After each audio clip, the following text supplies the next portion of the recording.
Let's say you want to write a story. Something with a theme and characters who do stuff and believe in things. You think about the narrative and you decide that you don't want to go with the good old-fashioned, tried and true, never gets old, seriously never good versus evil thing. You don't want a story with strictly good or bad characters. No, you want to make it complicated. You want gray morality.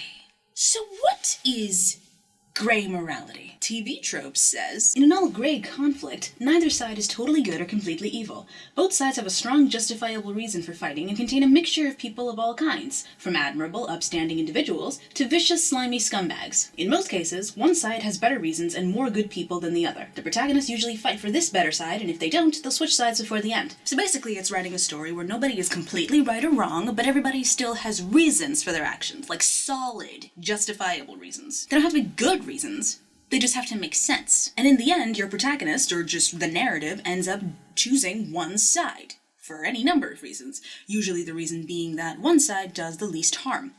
Okay, let's look at an example where gray morality is done right. Studio Ghibli's Princess Mononoke. I am going to alternate between Ghibli and Ghibli several times throughout this video. I've heard it both ways.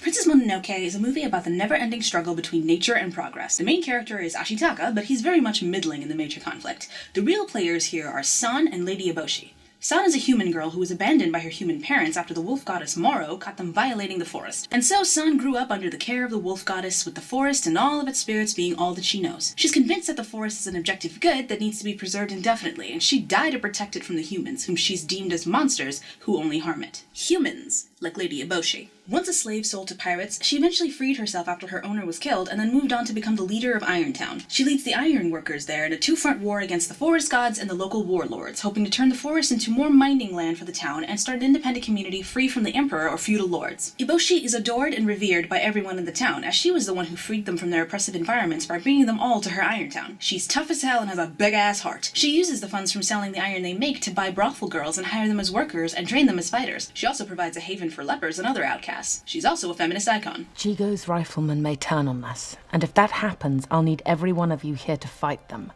Remember, you can't trust men. That's what's up. And if you're looking at the movie in kind of a shallow way, you'd think that San is the goodie and Lady Eboshi is the baddie. San's just trying to protect nature and keep Eboshi from blowing it up. Eboshi's making guns from the ore she's mining. That's awful. But I mean, it's not that simple. Sure, Eboshi kills Nago, the boar god, giving him a painful, agonizing death and then driving him to curse our protagonist, Ashitaka, who then goes to find Eboshi to confront her for what she's done. However, that's not how it ends up. Eboshi shot Nago, but she couldn't have known what that bullet would do to him, or that he'd go to sentence Ashitaka, a guy who had nothing to do with this, to a slow and painful death of his own. Eboshi killed Nago to secure ore to protect her community, something she has to do if she wants to keep it. I remind you that Lady Eboshi is in the middle of two wars right now. One with the warlords, who won't hesitate to decimate her people if given the chance, and one with the forest gods, who are keeping her from the material she needs. Plus, Eboshi has no idea what her actions ended up doing to Ashitaka, and has nothing but sympathy for him. Yes, I'm the one who shot the ball, and I'm sorry that you suffer. I truly am. That brainless pig. I'm the one he should have put a curse on, not you. That's not to say that San has no reason to fight her, however. Regardless of her intention, Eboshi is destroying the forest, and to someone like San, for whom this place is a home and its inhabitants a family, this is unforgivable. Again, this is all she knows, and she holds it sacred, and who are we to say that it isn't? Nature is so important, and its preservation is crucial for Princess Mononoke's world, and ours. Especially ours. Oh my god, so here's our complex conflict. The preservation of nature, even though it might end up keeping the world at a standstill, versus human progress, even if it destroys what came before it. Neither of these goals are objectively wrong, but the only real solution is to sort of do both. Live in harmony. Make it work, which is what the movie does. With Eboshi regretting the drastic choices she's made in order to provide for her people, and San learning to let herself care deeply for a human, a race she once hated with every fiber of her being. So there you go. Gray morality done beautifully, with characters being neither completely right or completely wrong, even though Ashitaka does end up going with the side of the forest, because he was doing the least harm. Eboshi ends up going too far, and it's kind of obvious who he should go with. And even though I pretty much spoiled everything in this film, I highly recommend you watch it. Actually, I recommend you see everything in the Studio Ghibli library. It is life-changing. Every single one is gold, and it's just gonna make you want to clean. And now, an example of gray morality done wrong. The Dragon Age series. It's probably quite unfair to compare a movie with one set ending to an RPG with multiple choices and endings depending on player decisions. I think Ghibli will be fine. So Dragon Age. I'm gonna try and give you the best summary I possibly can before I start yelling at it. Dragon Age is set in the world of Thedas, where there's magic and dragons and swords and pig rats, and you get to create your own character and make decisions based on what you think you'd do, or you could go full roleplay and pick based on what your character would do, which is fun, and I do it all the time. The games are as follows: Dragon Age Origins, Dragon Age 2, Dragon Age Inquisition. If you think those titles are awkward and shows a lack of foresight or commitment to a theme, you would be right. I'll just say it should have been Dragon Age Champion. Origins has you being a Grey Warden, which is sort of like a monster cop, and trying to stop an impending plague/invasion from wiping everyone out. Dragon Age 2 is about a nobody, you, running around a garbage city with your buy crew and trying not to burn the place to the ground by the end. Damn it. Inquisition is about a nobody, again, you, becoming the leader of a world power because you accidentally got a glowy hand and that's your only qualification.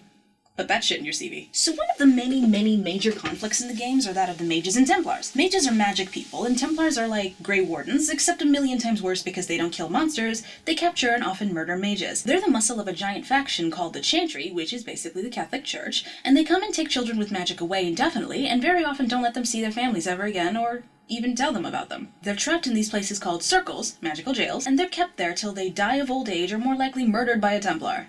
This world is full of people who are afraid of magic users and want them dead, whether they've done nothing wrong or if they're literal children who start fires when they're scared. So mages are subjugated and murdered for something they can't control.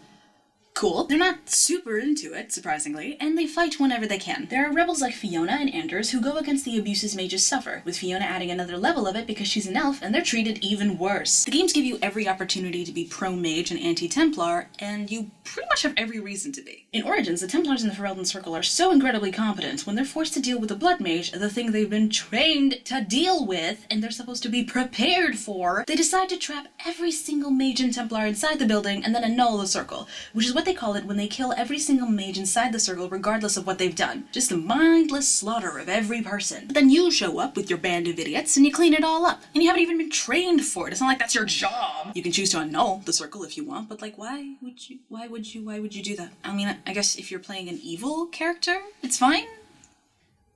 Weirdo. In Dragon Age 2, you're also given the option to contribute to the wholesale slaughter of mages. You can do it, and you can even convince all your friends to get in on it, with a good amount of them being so cool with it. Like, so weirdly cool. You can even watch your mage sister be murdered in front of you and just be fine with it.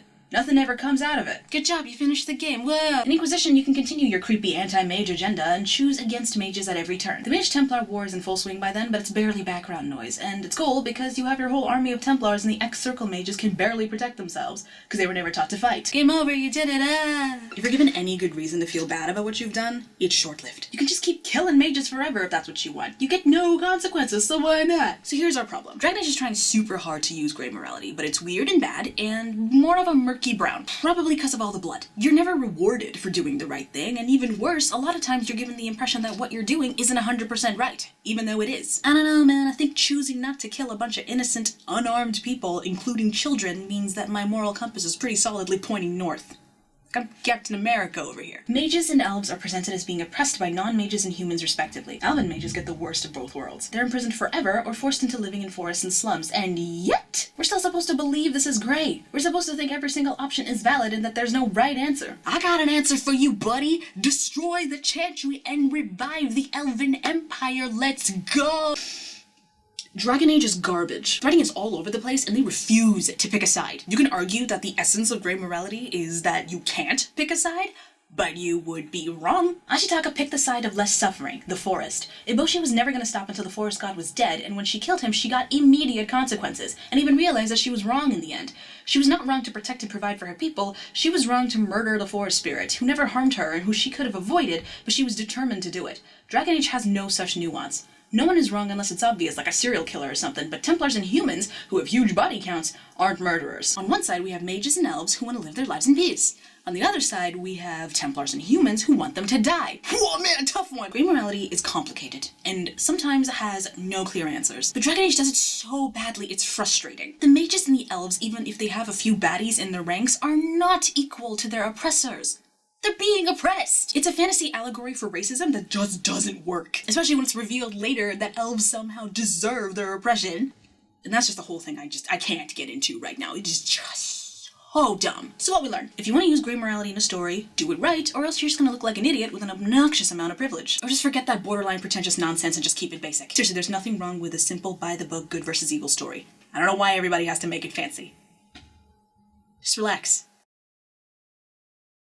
Dragon Age ain't the only place where trying gray morality when you're not ready for it makes you look stupid. Isn't that right, Becky? Idiot.